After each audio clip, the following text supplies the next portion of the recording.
poor, often with very few resources, to try to overcome this horrible event. And sexual violence may have very long-run consequences, not just for the victims of sexual violence, but for the social fabric of communities.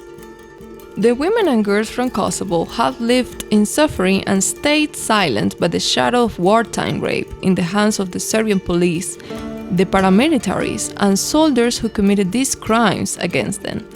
These women were living under a deeply social stigma and the flashbacks when they were vulnerable and alone.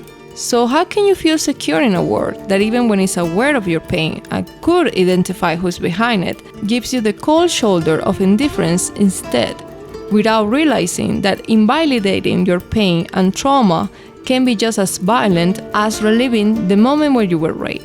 Many refugees fleeing Kosovo got raped, sometimes repeatedly, before they were sent on their journey.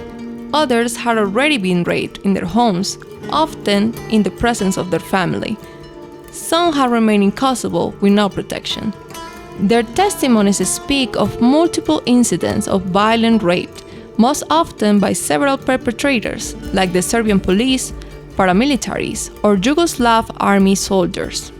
In the aftermath of the war, another phase of enforced disappearances, murders, and rapes began as the Kosovo Liberation Army embarked on revenge attacks against Kosovo Serbians and Romani civilians.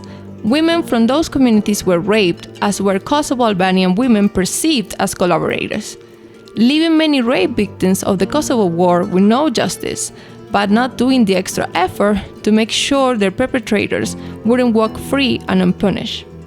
The political climate in a country that is in war serves as a cover for all the other voices that are also suffering due to the consequences of living under conflict.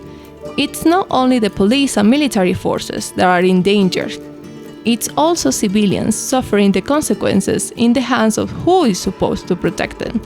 And still to this day, the idea that rape victims from Kosovo will get the justice they deserve is more possible as a fantasy than a reality.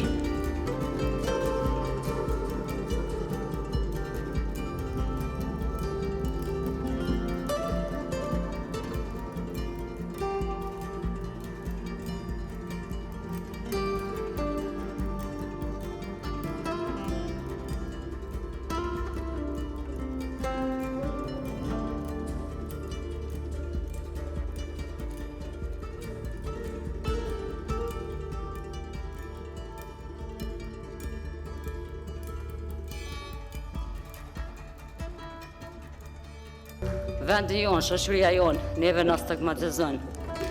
Neve na bën që na mos të ndihem vajzat mira, motrat mira, gratë mira, po edhe nanat mira.